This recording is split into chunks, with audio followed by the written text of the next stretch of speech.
Welcome, everybody, to the Putback on SNY.TV. I'm Ian Begley, SNY NBA reporter. We've got a fun show for you guys today.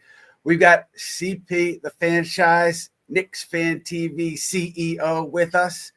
We have Joel Abelson, a man who has worked in basketball for a very long time, two-time head coach in the G League, 7 years in the Knicks front office with focus on the Westchester Knicks and with scouting. And we have our friend Matt Spenley, our social media manager, who is going to be looking for your questions and chiming in here and there. But please send your questions to us. We'll take a look at them. We'll answer them. We're going to start here, though. Knicks 5-6. On its face, that doesn't seem like a terrible record, but it feels bad right now for this Knicks team, not going in the right direction because bad loss to the Nets last night. They got blown out. They were non-competitive. Tough loss to Boston. Prior to that, got crushed on defense. And then you go back to the Atlanta game at home. Knicks up big in the first half, lose that lead. And in both that Atlanta game and the Brooklyn game, there was a lot of talk of lack of energy on offense and defense and just lack of fire coming out of the locker room. And that's when you hear that a few times, it becomes a pattern for a team. That's usually not a good sign. But CP, I want to start here with you. What was your takeaway from the loss, most disappointing aspect for you from that loss? Yeah, it was a disappointing loss, man. I mean, they couldn't even mount 90 points, 112-85, Knicks losing to the Nets. And right now with the Knicks standard 5-6, they're just average. They're mediocre. They're average to below average in many respects. If you look at offensively, especially last night, there's too much isolation play. The ball was not moving. Give credit to the Nets and Jock Vaughn. They did a great job of concealing that paint and leaving the Knicks outside to shoot and daring the Knicks to shoot. And that's we're not fazed by the Knicks' three-point scoring outburst against the Celtics and the Timberwolves. They dared the Knicks to shoot, and the Knicks could not shoot well last night at all. You look at R.J. Barrett, Cam Reddish, you're not getting enough offensive production out of your wings. I thought Jalen Brunson is having a tough time defensively. And then, Julius Randle, Julius had it going last night, but at the same time, the decision-making is one of the key areas that really hurts this team when you put too much responsibility in his hands. Defensively now, three-point defense needs to improve. Look at their bench. When you look at Derrick Rose, you look at Immanuel Quickley, you're not getting enough production from your backcourt off the bench. Obi Toppin had it going, but only 2 3-point attempts last night just showed me that the Knicks were not moving the ball well at all last night. This is your best 3-point shooter right now. You got to get Obi some more touches. And so but the worst thing of all, Ian, is you said it, is that the energy is just not consistent on a night-to-night basis, and they're not a good enough team to be able to overcome that. They don't have enough talent to overcome lackluster effort on a nightly basis. And now it's 11 games into the season. You've already seen a number of games where they've let go of the rope, whether it's, the 25-point lead against the Hawks and they come back and get embarrassed. Cleveland lost. They almost lost to Philadelphia, who was shorthanded, no Embiid, no Harden. It took a miraculous effort for them to close out that game.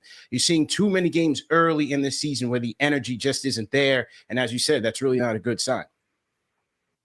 Joel, for you, again, you've coached and you've been a scout and a front office member in pro basketball with the Knicks 7 years. If you're looking at this team, I guess from a coaching perspective, first of all, how do you handle Julius Randle, Obi Toppin? I mean, what are your thoughts on it? And how do you get the best out of both of those players on the same roster?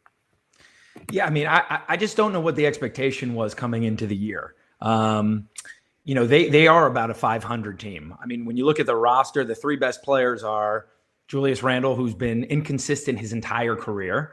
You have R.J. Barrett, who, I personally love R.J. Barrett, but he is kind of who he is. Everybody was always talking about when he came to the NBA, he'll improve his shooting. Well, the way you really improve your shooting is working at it. And R.J. Barrett has been a worker his entire life.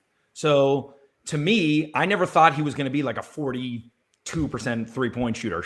Could it go up from like 32 to 36? Sure. But I think he is kind of who he is. He's a player that I like, and he could be, like the 3rd best player on a championship team. And then Brunson, I think, is a nice addition. But when you're asking him to, run the show night in and night out, that just hasn't what he's been good at his entire career. So for me, the expectations are, this is kind of what I expected. To answer your question about Randle, he's just a difficult guy. I was in the building in the first year or two when he was there. I think maybe a year. He's a sensitive guy. He's a uber talent, but night in and night out, you have to be building him up, and anything can send him, spiraling one way or the other. And so I think that's what you're seeing. You're seeing just a lot of inconsistencies. If you're a Knicks fan, I think the most concerning thing that you're hearing is what you both have touched on, which is just the night in and night out lack of consistency with the effort. And that is not a Tom Thibodeau coached team. That's not a hallmark of what they do. It's the opposite of that. So that would be my big concern moving forward with this group. Joel, one thing there, when you talk about the effort, I was going to ask you about that anyway, but now I'll ask you, is that players? Is that on the coaching staff? Is it on Thibodeau? I mean, if you're a fan or a reporter outside looking in, you hear effort, you probably shake your head saying that's the one thing you can control. So where does that fall in terms of who that's on? Who's responsible for that? Well, it's a great question for like society as a whole, right? It's like, this bad thing is happening, whose fault is it? Well, the first thing that people need to do is look upon themselves. If you're not giving an effort and you're getting paid anywhere between, let's call it $1 million and $30 million a year to go out and play basketball, I think the base expectation should be that we're going to get your best every night. And, people have things that happen in their lives. Not every night's going to be great. You're not going to play great every night. You might not even give your best effort every night, but the base expectation should be from the organization, from the top of the organization, is we want guys who can play at a high level effort-wise every night. And, that would just be like one of the non-negotiable pillars of the organization. Obviously, all the other components of it, your coach, your coaching staff, your trainer, all the way down, all of those people contribute to the product. And I think a head coach especially can make a really big difference. I think that there are probably 5 to 7 head coaches in the NBA that really bring out the best in their group. And then there are 5 to 7 coaches in the NBA that shouldn't be head coaches in the NBA and are subpar. I think the rest are basically interchangeable. Okay. My first point was, what really was the expectation from this group? The non-negotiables, like we talked about, should be effort. So if you're not getting your best effort, if you're not getting their best effort every night, then that's an issue. But like the 500 record to me is about in line. I think it's the way they've lost some of these games, Joel and CP, and it's not so much the record. I would agree with you, Joel. 5-6 is kind of what you'd expect, but it's the way these games have been lost. And CP, I'm going to pivot to you, and I just want to ask you about Jalen Brunson. Your thoughts on it? Like last night against the Nets, he did not have a strong game.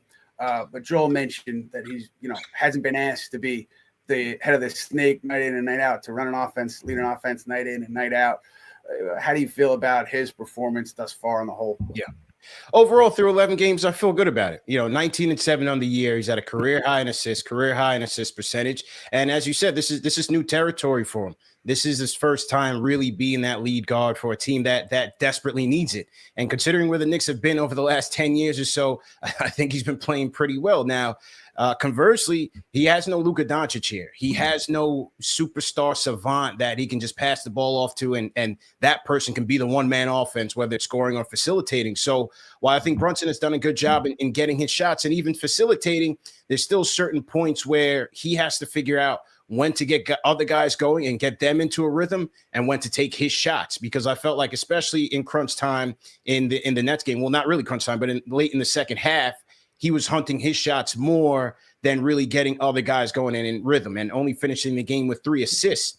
They're going to need more from him as a playmaker, and he has to figure that out when to shoot and when to pass. But also, I think Tibbs has to look into his schemes and say, are we allowing Brunson to really accentuate on his strengths while also getting other guys involved? But overall, I've been happy with where Brunson has been offensively.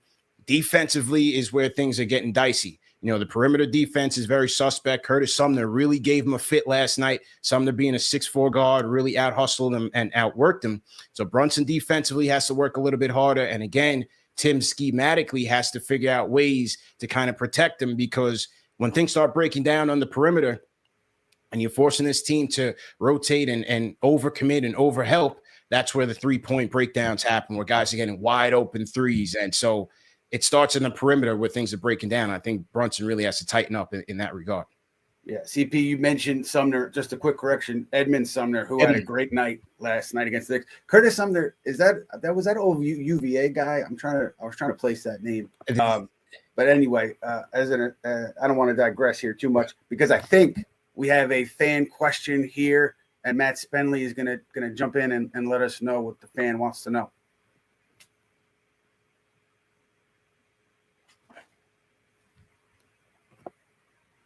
And maybe not. So I'm going to continue on. Ian. Yes, Matt. Sorry. First question. Got to get the mic off mute. We're learning. It's a process, okay? Andrew Abraham asks, would the Knicks trade Julius Randle since his trade value is at least better than it was last year?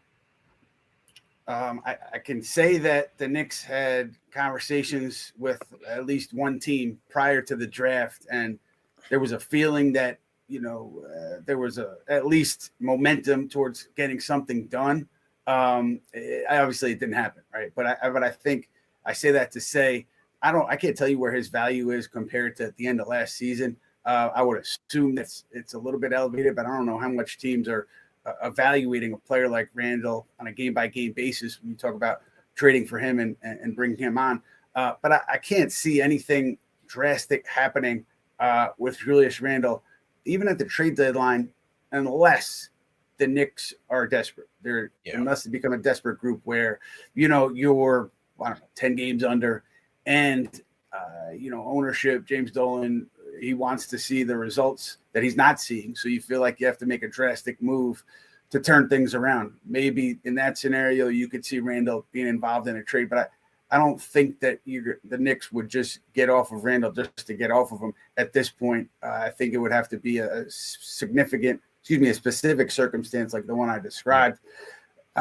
Joel, question for you based on that, the trade value of a player.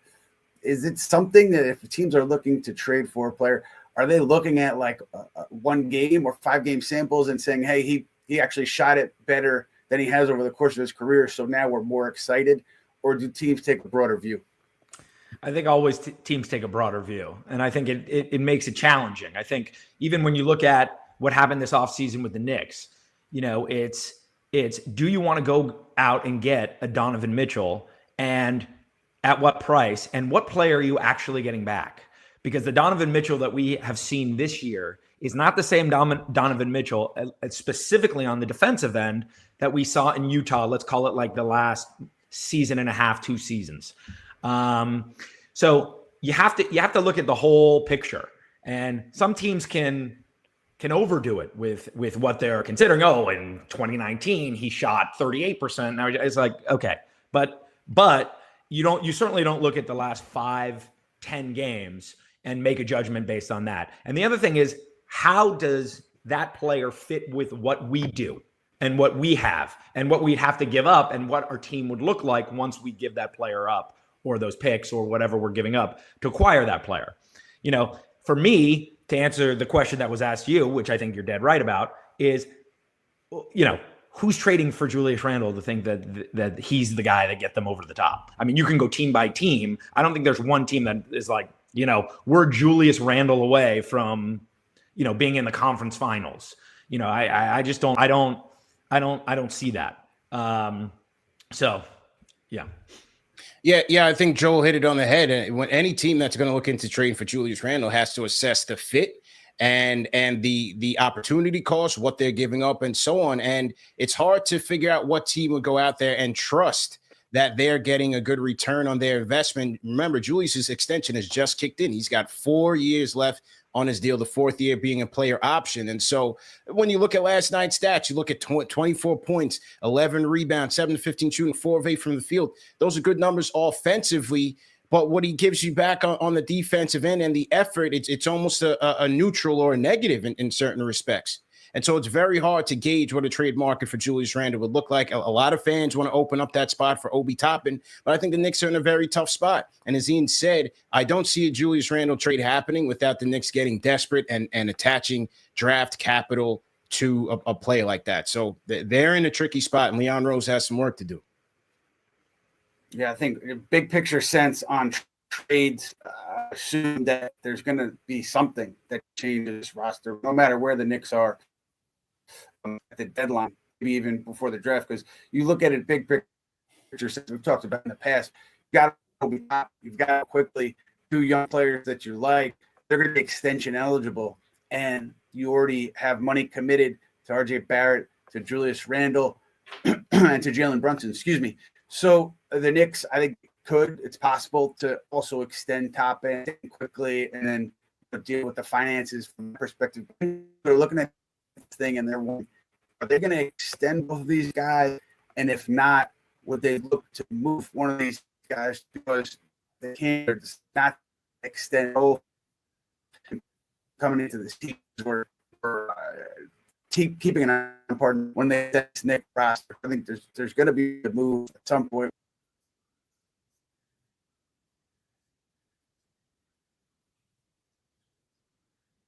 And teams are one day. Well, I'll say this on Quickley. We'll ask Joel based on that. Yeah, go ahead, CP.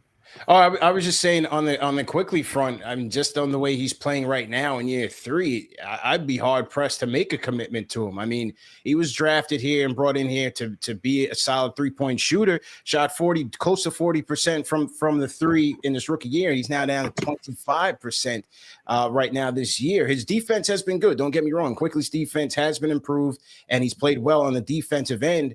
But I just think he doesn't have a real defined role coming off the bench right now. We were looking for him to be more of an instant offense coming off of that bench, but he seems to be very tentative in his decision making. Should he pass it? Should he shoot? Kind of over dribbling in some regards. So we have to figure out how to get Quickley his shots. Can he play more of an off-ball role and allow Derrick Rose to be more of a facilitator on that second unit? It's a little bit tricky right now because, as I said in the beginning, that backcourt off the bench just hasn't been productive. And right now, Quickley, who's shooting 33% overall and even 78% from the charity stripe, he's just not getting it done on the offensive side of things. How do you see, Joel, so far, Quickley and Toppin? And obviously the Toppin is a topic that is a hot button for Knicks fans. But have you seen – let's go specific with Obi Toppin. Here we are at year 3. How do you evaluate him? Listen, I think he's exceeded expectations, honestly. He's a guy who I think will continue to play better with more opportunity. And I think you've seen that over time.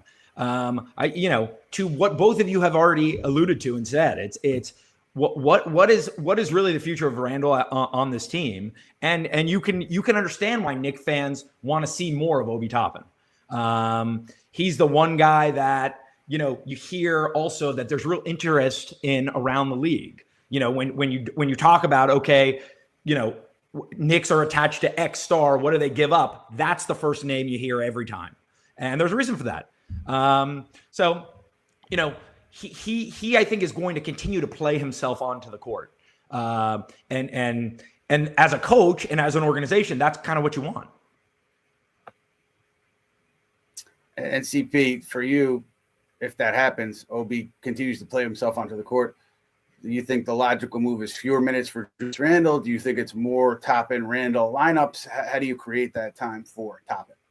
I think it's the only way. They have to figure out how to throttle Julius's minutes. It's tough because, again, look at a night like last night. He scores 24 and 10. And in that starting unit that was struggling to score, with RJ Barrett struggling at times, Jalen Brunson as well, you need Julius Randle's offense. But with Obi Toppin, his efficiency from three off the bench, his ability to play some solid defense. He had 4 steals in the other game the other night against the Timberwolves. He needs his minutes as well. What I've been encouraged by is that the fact that Tom Thibodeau has been going to those two guys in the front court for extended minutes over the past few games, especially since Mitchell Robinson has been injured. But what happens when Mitchell Robinson comes back? We'll have to see how that works out, because Tibbs is a guy, he's priding himself in protecting the paint. The way the Knicks are playing defense right now, that's where he wants to go. They've been a top team in terms of opponents' points in the paint. And that's Tibbs' calling card. You even see Jericho Sims in the starting lineup now instead of Isaiah Hartenstein. So it's Tibbs going on that defensive line. I think it's got to be a little bit less minutes for Julius Randle, but it's a tough call, again, when you also need Randle's offense. So they're in a tough spot. We're going to hit a fan question next, but I just want to say I think it's easy. It's kind of low-hanging fruit to hit Tom Thibodeau and to hit Julius Randle after a loss like the loss in Brooklyn. But you have to also look at the rest of the team, right? Cam Reddish, I think 2 rebounds in the last 2 games, and also Quickley hadn't shot it great. RJ at the rim. There was many different aspects here that led to the next. I think it's more than just Randle and Thibodeau. So just dig a little deeper if you're a Knicks fan and you're upset about those two. But yeah, Matt, let's go to that fan question.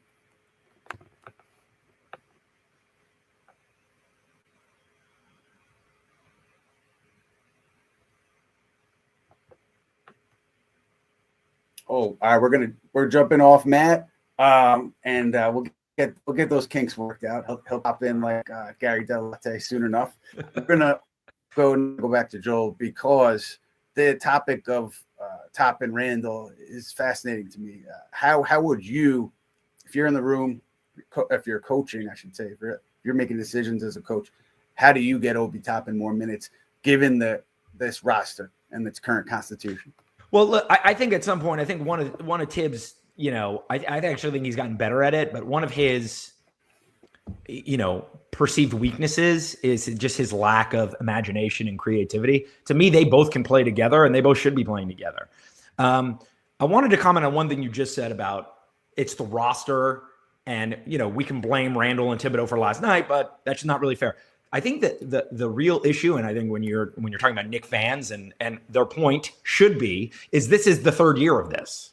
So this isn't one specific instance. Right. The Brunson thing, let's see how Brunson flourishes as the guy who has the ball for 82 games and is running the offense for 82 games. It's been hit or miss so far, 12 games in or whatever we are, or 13 games.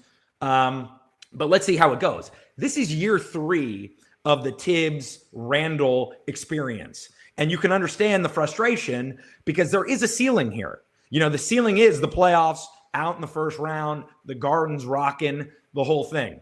Obi Toppin at some point is going to get an opportunity. We always used to say as a coach, especially in the minor leagues, but it's the same in the NBA. It's like all you want to do is complain about your minutes, the guys who are behind, the starters or whatever. Just make sure you're ready when the opportunity comes, because the opportunity will definitely come at some point in the season. And especially in the NBA, after about 20 games, I'd like stop watching the NBA until like game 70. Cause it's like, everybody's resting here, this and that. And you can kind of tune in and kind of get what you need in little spurts. So yeah, I think all of it's going to work itself out this year. And I can understand the frustration from Knicks fans. Year after year, it's the same kind of thing. And honestly, I don't know if we're going to get into this later, but honestly, it's organizational malpractice that this is year, let's call it 20 of not sustained success in the New York City market. It just is. There's no other way around it.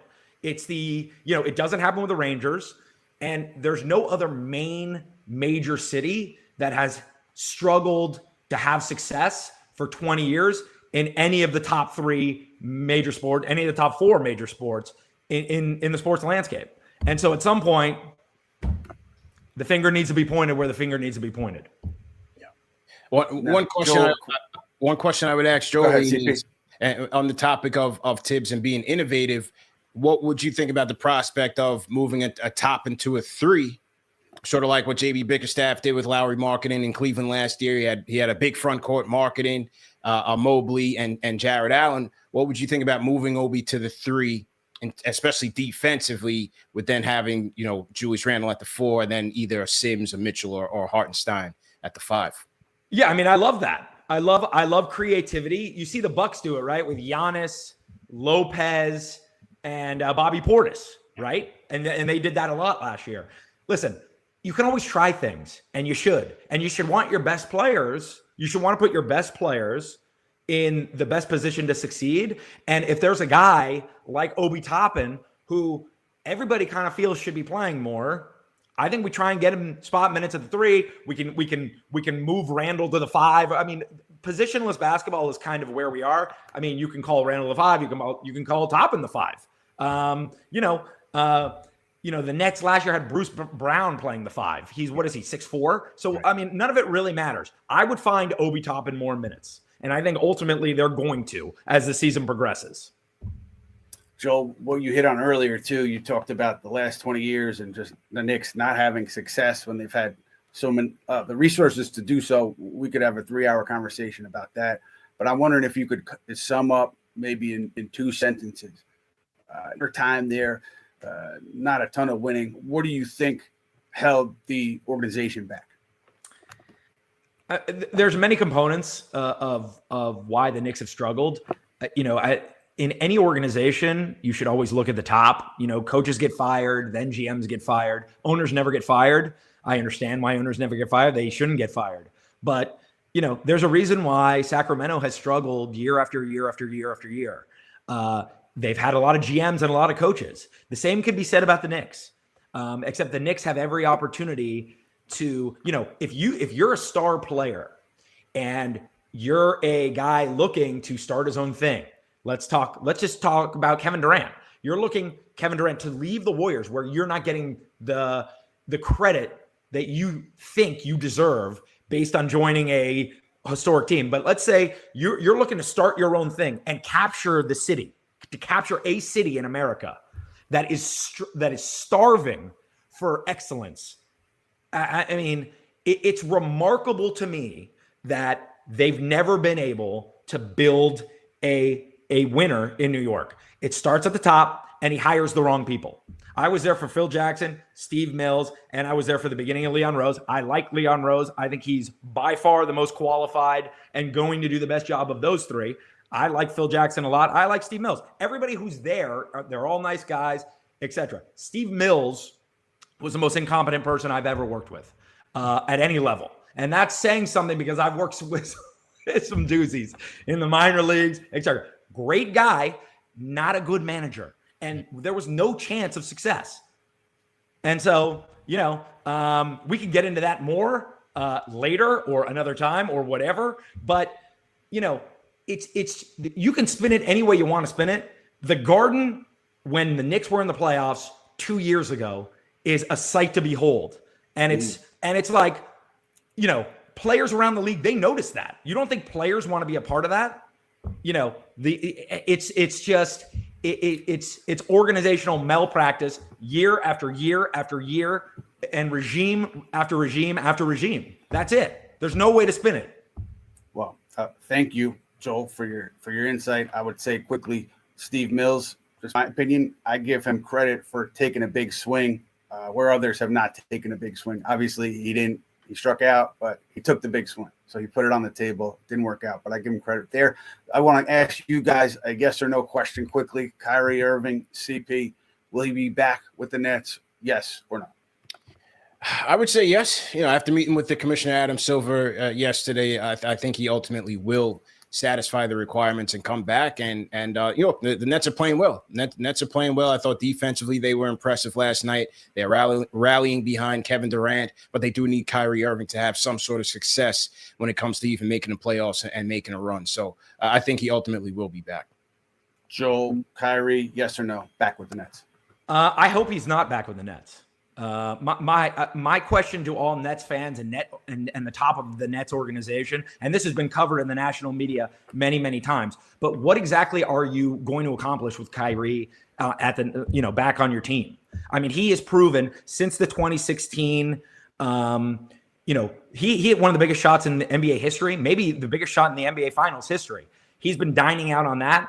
Since that shot, what has he done that has contributed to winning? Okay, that's the first question you have to ask yourself. And he canvassed the league. There was nothing for him. He picked up his option. But now this is like, year whatever of him just sabotaging his team.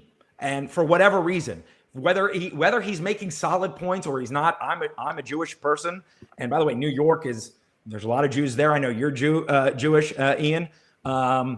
Whatever. But that's not really the question, and that's not important. I actually agree with CP. I do actually think he'll be back. But the question that fans should be asking the Nets organization is why? Why would you take him back?